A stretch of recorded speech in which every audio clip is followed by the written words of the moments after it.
I don't want a problem. But when they say they want a problem, I say no problem. In the history of hip-hop beef, no single person has ever gone toe-to-toe with 50 Cent and come out triumphant. And no one feels comfortable beefing with him because his feuds never end. While most artists bury their drama, 50 Cent does the opposite. He builds his brand on it. For 50, beef isn't a setback. It's part of the plan. And trust me, some of these grudges, they go way deeper than music. These are the top 7 artists 50 Cent hates the most. Let's begin with number 1, Ja Rule. This is one beef that sets the blueprint for 50 Cent's rise in reputation. It began in the late 90s and has never truly ended. According to 50, the drama kicked off when one of his friends allegedly robbed Ja Rule for a chain. Instead of targeting the friend, Ja turned his anger toward 50, possibly because, as 50 once suggested, Ja believed confronting the actual robber might lead to real consequences. But one of my friends was from Baisley Projects. His little Troy. He actually robbed Ja for his chain. He sent his girlfriend to go talk to him. She walked into the corner and then he robbed him. I think Ja felt like I was his peer because we both wrote music and was willing to compete with me, but didn't want to compete with Troy because Troy was under circumstances where he would hurt him. But Ja tells a different version. He claims it all began when 50 was snubbed during an Inc. video shoot on Jamaica Avenue, and the jealousy spiraled from there. I really think it started from a lot of jealousy, a lot of hatred towards me. I think it started with a video shoot that I did on Jamaica Avenue. It was still a great video, and I think he didn't like the fact that I was getting so much love. What followed was a full-on war, both in the streets and on wax. There were real altercations, including a brawl in Atlanta and a stabbing incident in New York involving Inc. affiliates. Then came the lyrical onslaught. 50 dropped Back Down, a scathing track that mocked Ja's credibility and singing style. Ja hit back with Loose Change, throwing shade at 50's past and inner circle. But the real shift happened when 50 teamed up with Eminem and Dr. Dre. Meanwhile, Ja stayed loyal to Inc., which was under federal investigation at the time. Suddenly, 50 looked like the underdog with street smarts, and Ja, he was painted as soft. Public opinion flipped. Radio pulled back on Ja Rule. Fans switched sides. Labels hesitated. 50 later said, "I ended Murder Inc. with strategy, not violence." And in many ways, that's exactly what he did. His debut album, Get Rich or Die Trying, went on to sell over 12 million copies. Ja Rule, once a chart-topping hitmaker, faded fast. Even now, the hatred is alive. 50 once bought the first few rows of a Ja Rule concert, just so they'd sit empty. He still mocks Ja on social media to this day. A beef that started with a chain, or maybe a bruised ego, became a ruthless battle that redefined both careers. If hate had a face, it would be this feud. Number 2 is Rick Ross. There's nobody in control of me. Like, I do what I want to do. So, I'm deciding to your life up. Rick Ross, I'm gonna your life up. This beef started with a look, literally. Rick Ross claimed that 50 looked at him funny during the BET Awards, but what followed made it crystal clear. 50 Cent never really liked him. It started small but escalated fast. 50 launched an entire website solely dedicated to trolling Rick Ross. The tone shifted from competitive to obsessive. Then I see the website, and then all of a sudden, it was on. Right. So now where does it go from here? Is that one of those things, could it ever be squashed? No, I don't squash beef. The centerpiece of 50's attack was Ross's former job as a correctional officer. Ross had claimed to be a street hustler in his music, but 50 was determined to expose him. He questioned how someone with a background in law enforcement could turn around and rap about dealing and street life. You can't be talking all that kingpin stuff if you were locking people up, 50 mocked in interviews. You can still write a verse, but his verse always has dealer references in him when he's admitted to being a correctional officer. Okay. In order to be a correctional officer, you have to not have any criminal history. That's right. But it didn't end there. 50 also targeted Ross's finances, suggesting that Ross was lying about how much money he actually had. In a podcast appearance, he said, "What kind of rich cuts his own grass?" implying that Ross's self-made image didn't match up with his reality. What kind of rich nigga cut his own grass? Why you out there cutting your own grass? You trying to save money? You don't want to pay for the lawn to get cut, huh? It was trolling, strategy, and personal insult rolled into one. And once Ross clapped back by mocking 50's breakup with Cuban Link, the war of petty turned personal. Neither one was willing to blink first. But if Ross was an industry rival, the next name hits closer to home. Let's move to number 3. The Game and 50 Cent were supposed to be unstoppable. 50 helped launch Game's career, handing him hits like How We Do and Hate It or Love It. But what started as brotherhood quickly turned bitter. According to 50, the fallout began when Game refused to side with him in his ongoing beefs. Game reportedly told 50 that he didn't have issues with the people 50 was feuding with, an act 50 saw as blatant disloyalty. Despite giving Game 3 major hits, 50 cut him off from G-Unit, labeling him a traitor. I'm busy patching this thing up that you just did. You come back and you say you don't have a problem even with the people that I have issues with. It was interesting, like, cause he was saying, cause they were talking to him discussing what I had put out on Piggy Bank, and he was like, yo, I ain't got nothing to do with that, this and that. And I'm like, I just gave you your first 3. But Game has always told a different story. He insists the root of 50's bitterness was jealousy. Specifically, that the streets loved his album, The Documentary, more than 50's own album, The Massacre.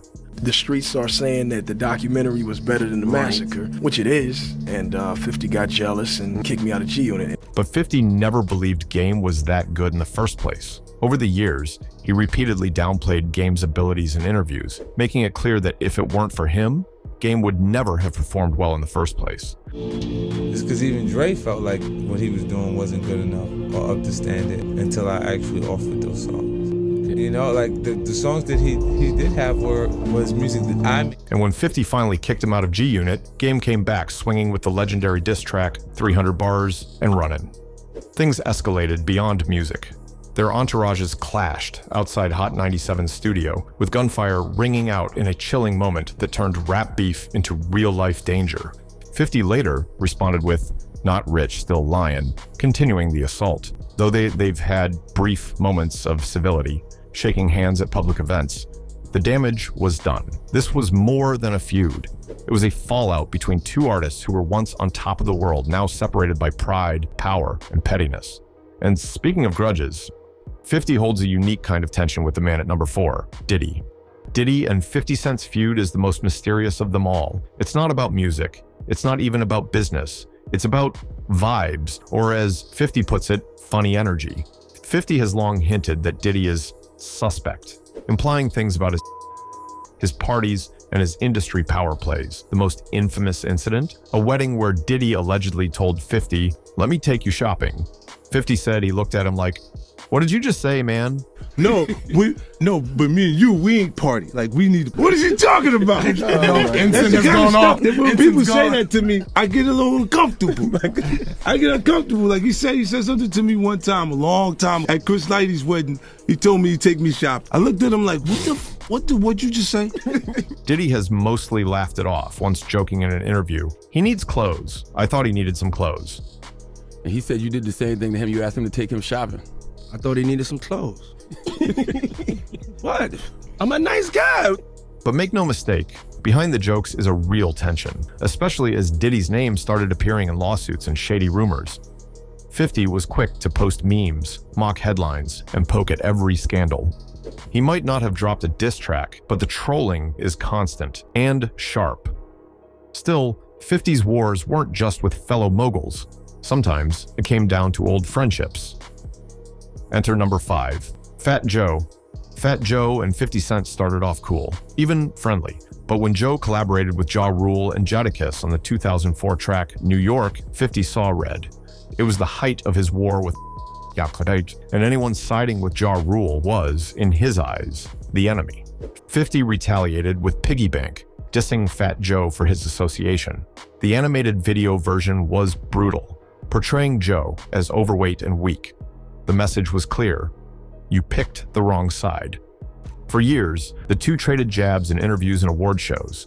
It was tense, but in 2012, something changed.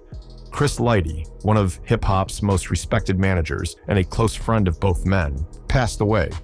At his BET Awards tribute, 50 and Joe shared the stage, and just like that, they squashed the beef. 50 later admitted that he's now cool with Fat Joe, clarifying that his only issue was Joe's loyalty to Murder Inc. during the peak of the beef. That allegiance, 50 believed, left him no choice but to treat Joe as an enemy. So my whole beef with Fat Joe was really his loyalty. Later we become the best friends. Like I really fuck with him, Joe. He's loyal to a default. Like because he worked with him, he like, nah, I already saw. Fat Joe later reflected on their reconciliation, saying, "Chris Lighty brought us together. That moment squashed 10 years of hate." So while the war once burned hot, this is one beef that found peace in tragedy, but not everyone made peace. Let's drop into number 6. In 2012, French Montana poked the bear, and he's been getting mauled ever since. In an interview with Complex, French suggested that 50's obsession with beef had hurt his career. Big mistake. 50 responded with fury, tweeting, "French Montana, you ain't boy. You out your league talking about me, you I read your little interview. What the are you high?" And that was just the beginning. He went on to mock French's album sales, calling him a and clowning his Bugatti, claiming it was rented. In true 50 fashion, he didn't let it go. He kept dropping Instagram posts filled with clown emojis and captions designed to humiliate. French fired back the only way he knew how, memes and trolling. He tweeted that now infamous line, "Damn homie, last year you were the man homie. What happened to you?" This feud never reached diss track levels, but it became a case study in digital trolling. And 50, he made sure French Montana's name was always followed by an insult. And last, we land on a feud that was once a hit and turned into humiliation. Here's number 7, Lil' Kim. Once upon a time, Lil' Kim and 50 Cent made magic together. Their 2003 track, Magic Stick, was a hit. But whatever chemistry they had in the booth didn't survive off the record. Things quickly turned sour. After their collaboration, 50 took shots at Kim both musically and personally. In his 2005 track, Piggy Bank, he mocked her plastic surgery. Later, in Love Me, a collaboration with Eminem and Obi Trice, he dropped another jab. "I thought Lil' Kim was till she started messing with her nose." And just when you thought it couldn't get messier, Instagram happened. In 2021, 50 posted a meme comparing Lil' Kim to a leprechaun with the caption that reads, "I'm sorry, I know it's early, but I don't know like this is funny to me." Kim didn't hold back. She clapped back with fire, accusing 50 of being obsessed with her, and even claiming that he once asked her out and couldn't handle rejection. Then, in 2022, 50 went further, posting another meme comparing her to an owl based on her BET Awards outfit. Once again, Kim fired back online, calling him creepy and mocking his obsession with her. Her Instagram response summed it up perfectly.